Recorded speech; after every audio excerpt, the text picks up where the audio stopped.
Hello everybody, my name is Tony Smith and welcome to my garden.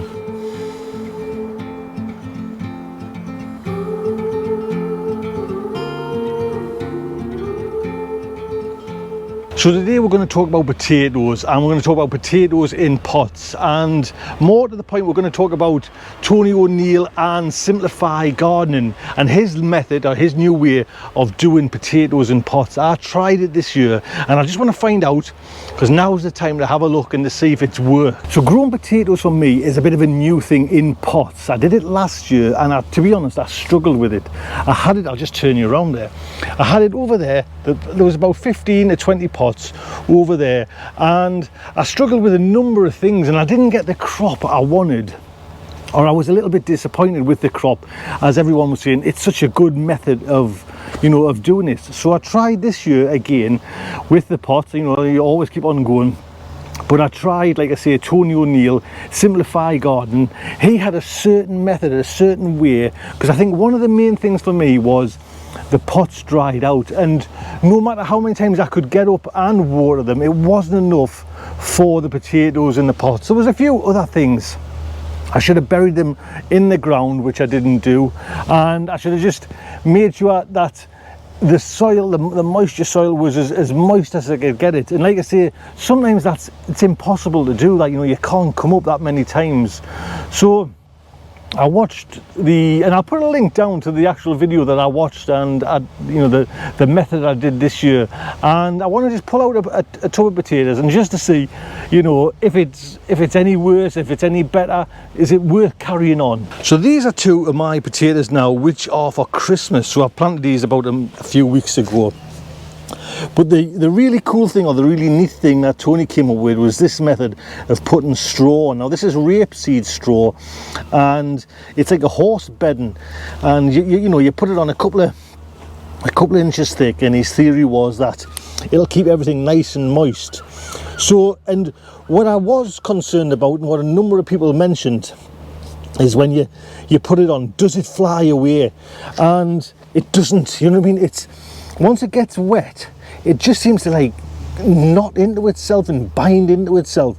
So it's also a good like weed suppressant as well, but depending on what your mixture is in there. So this is 2 buckets that I'm still doing hopefully for Christmas, to get some Christmas potatoes. So these are my pots here there now, and I'll see if I can kind of throw up a photograph of how it looked like when I set it out, when I first initially set it out. Now Tony did do another method where he had pig wire probably about say 18 inches higher, so the potatoes actually grew up and didn't flop over, a bit like that one. So in a way I'm not doing it exactly the same, but it's still got this membrane, this kind of organic membrane on to keep them moist. And I planted pink fir apples in Desiree, and it's the pink fir apples that you normally just get them, and they're actually a gorgeous potato, but they're just like a little potato, you know what I mean? So I'm hoping I've got bigger things in there than what normally happens. So I'll get in there and pick this one out. Oh. So you can also see as well the actual hole that I've made in, a nice big worm in there. So that was another like method that to try and the goal is to try and keep the moisture in there. Now a few folks have mentioned that I should have drilled holes bigger in the actual pot, like so the roots come out. So that's going to be something that I will do next time. So this is a 30-litre pot, and I think 30 litres is the sweet spot. I've got about 5 that are the 50 litres, and it just seems more of everything you've got to use up, and it just doesn't, in my little experience here, it doesn't give the same results.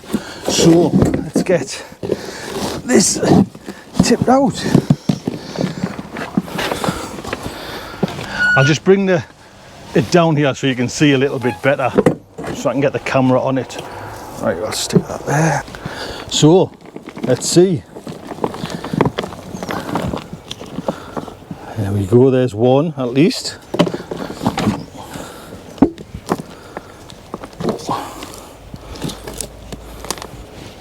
That's a nice size one There we go. Oh, now that's a lovely size. Yes, look at them. Right, actually I've never seen them that size before, you know, like the pink fir apples. So that'll do for me. Normally that's the way I grow them, you know what I mean? So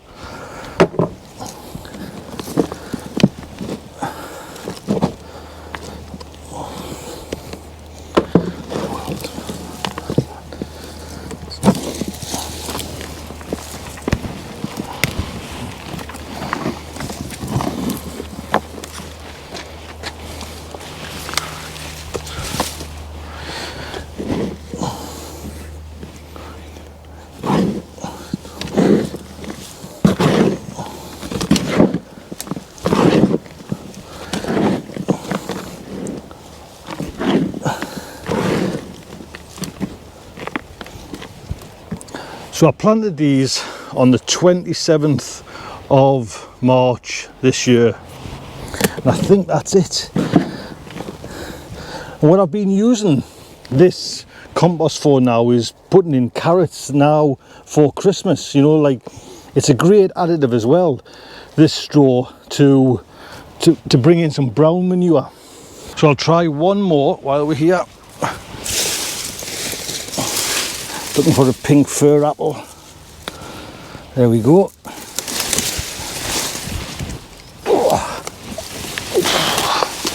I got this straw off eBay, and like I say, it's a horse bedding material, and you buy it. I mean, I got 2 bags of it, and all this whole area was done with about 3/4 of 1 bag. And like I say, it binds in great. So we'll just see. Just turn your back round. Oh.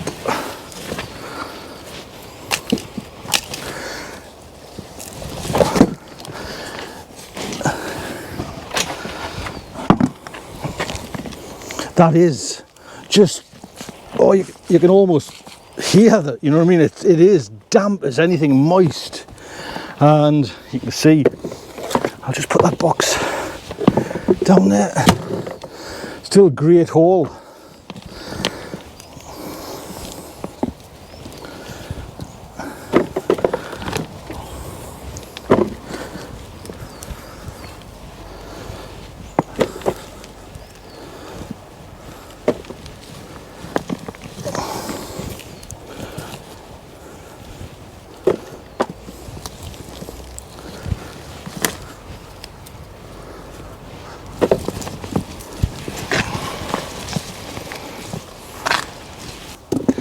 So I'll just give them a little wash.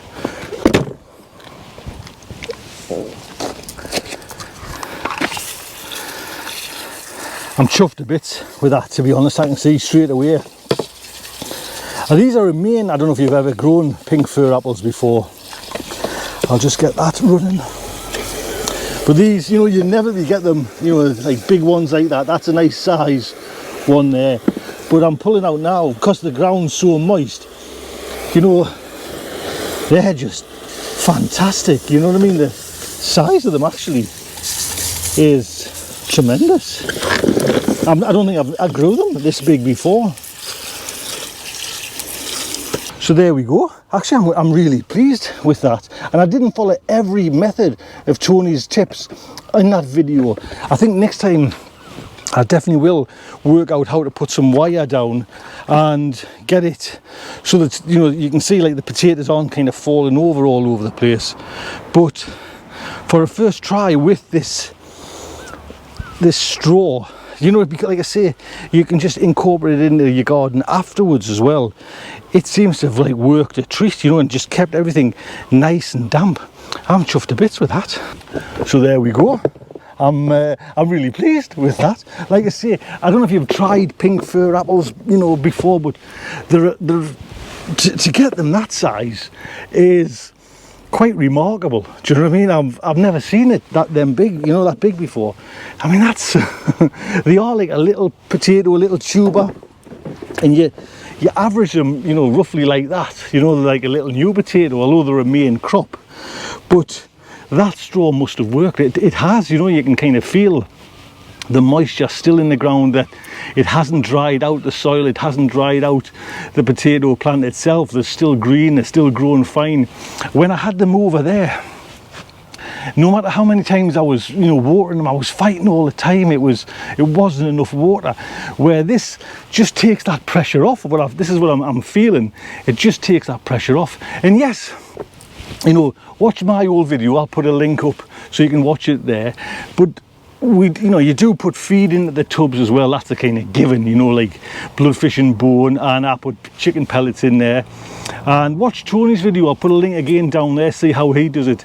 I will try and convert that so I can put like some sort of wire netting about 18 inches high, and see if I can kind of do it that way as well, and keep the plants up tall. That's the next goal for next year. And hopefully, you know, I can get some Christmas potatoes there, Charlottes, and hopefully that'll bring us a little cash crop round about Christmas. So there we go. Do grow some pink fir apples, and do try that method with the straw.